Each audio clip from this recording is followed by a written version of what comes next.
Salve aí, família Palmeiras, sejam bem-vindos aí a mais um vídeo. Vamos falar sobre mais um pouquinho de Abel Ferreira? Pois é, hoje ele concedeu mais duas entrevistas, uma no Jogo Aberto, uma no UOL. Do Jogo Aberto foi mais humor do que, assim, conteúdo. Só que a do UOL foi muito bacana, foi tão boa quanto a do Sport TV, só que foi um pouco mais solta, mais popular, podemos dizer assim. E ele, enfim, falou sobre a negociação de Borré e ele deu a cartada, ele foi enfático ali.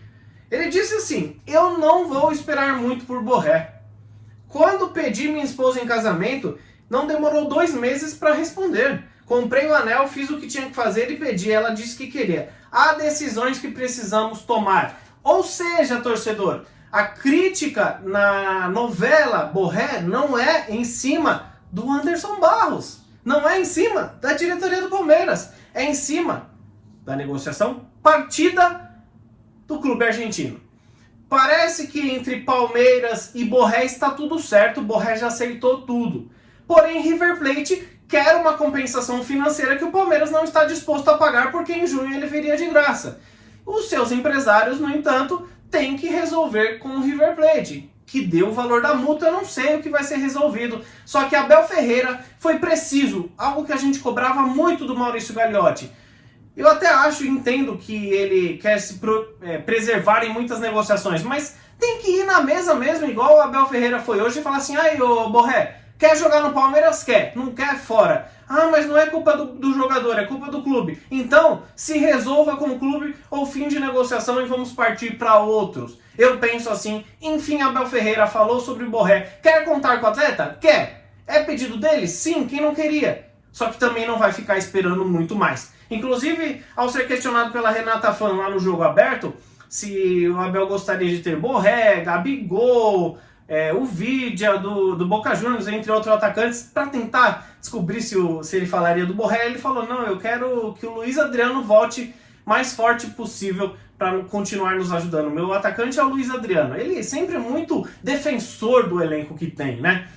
Quero também falar sobre Cuesta. Vou falar um pouquinho de mercado da bola por ele, pela visão dele. Ele que quero reforçar aqui que ele negou interesse em André Horta. Então, eu publicamente peço desculpas por ter soltado 2 vídeos aqui, um no final de semana e um ontem, falando sobre André Horta, porque vocês sabem que quando eu trago notícias de dentro do clube, eu falo que é informação que a gente obteve com o pessoal de dentro do clube. Quando são notícias vinculadas pela imprensa, seja gringa ou nacional, eu falo também. E essa do André Horta, no final de semana eu trouxe a informação que era do A Bola, imprensa portuguesa, um dos maiores portais aí da Europa, vinculada deles, falando que o próprio Abel Ferreira estava negociando. E ontem foi uma notícia também da Bola, mas também Gazeta Esportiva, UOL, o Nosso Palestra, um monte de veículos de comunicação aqui do Brasil noticiaram, e ele negou, ele falou que não é um pedido dele, ele trabalhou com ele, mas tem outros jogadores nessa posição. Portanto, eu entendo que se ele negou o André Horta, que é um meio-campista de ligação, ele não quer meio-campista. Ele diz que não vai contratar jogador que ele já tem na posição. Ele tem Veiga, Scarpa, que deva brigar pela posição de meio-campo, e o Lucas Lima. Então ele está satisfeito com esses 3, gente. Nós vamos ter que segurar esses 3. Então, a informação do André Horta pela imprensa gringa e brasileira não procede. Eu peço desculpas por retransmitir uma informação aqui que, infelizmente, não passou de especulação, né? Ele falou sobre Cuesta. Temos Alan Imperior, Renan Vitor, Luan e Gomes. Se nomes que possam falar só faz sentido se o clube vender alguém, vem o André Horta, mas o Palmeiras vai vender Patrick, menino, eu não espero que venda. Então ele deixa um pouquinho ali. Se vender algum meio-campista, ele vai atrás de outro. Se vender um zagueiro, ele vai atrás do outro. E ele fala sobre o Danilo Barbosa, que é um jogador que ele já está fechado, que vem para o lugar de Emerson Santos, que é um volante que também faz a posição de um terceiro zagueiro. Então Danilo Barbosa deve logo aí ser anunciado pelo Palmeiras. Não assinou ainda, então não é oficial, mas ele mesmo disse que está fechado, porém ainda não assinou. Assinando deve ser o novo reforço do Palmeiras. E ele bateu muito nessa tecla de preencher lacunas, saídas, né? Se você tem algumas saídas do time do Palmeiras, ele vai querer reposição. Algumas com a base, algumas vindo de fora. Ele falou reforços no modo geral e isso é muito importante. Gosto que a torcida conheça a realidade do clube. Vivemos num contexto difícil, Palmeiras e todos os outros, é pandemia.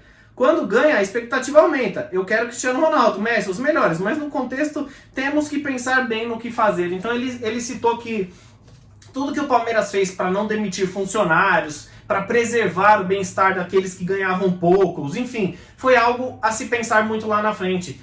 E apesar da gente ter conquistado títulos e ter trago receitas, nós não tivemos as maiores receitas que se equivaleram a essa, que é público e sócio-torcedor.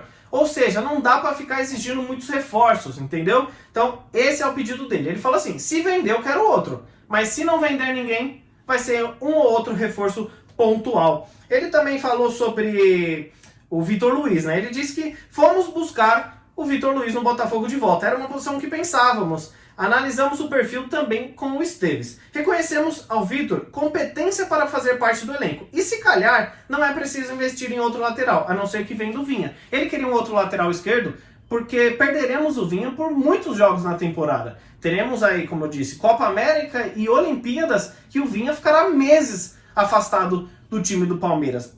Portanto, seria muito bom a gente ter um outro lateral esquerdo, mas ele confia bastante aí no Vitor Luiz e vai testá-lo nesse retorno dele ao Brasil, tá? Então ele diz que 2 ou 3 posições que necessita de equilíbrio, que necessita de reforços, que calha com a entrevista que ele disse lá pro Sport TV, né, que ele precisa de reforços nesse caso. E ele disse também sobre aquela proposta que ele recebeu do Qatar, que ele falou, eu sou treinador de projeto. Afirmou que recebeu sim a proposta do Qatar e que cobriria tudo que ele ganhasse. Então seria um salário muito maior.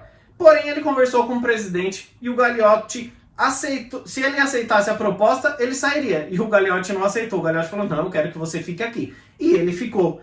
E não tem mais conversa com isso. Não sai. Ele é um técnico que vai cumprir o contrato dele. Isso parece... A gente nunca pode pôr a mão no fogo por ninguém, mas parece que a índole dele é diferenciada assim.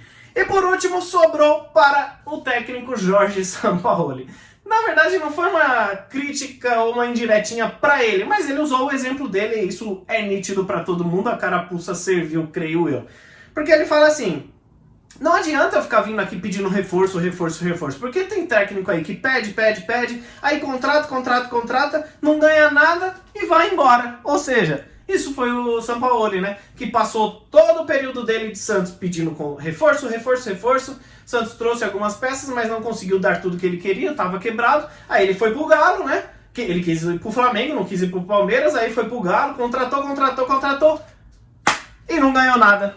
Já o Palmeiras perdeu um monte de jogador e ganhou tudo. Ou seja, elenco é importante? É, mas futebol se ganha dentro das 4 linhas e principalmente com técnicos competentes.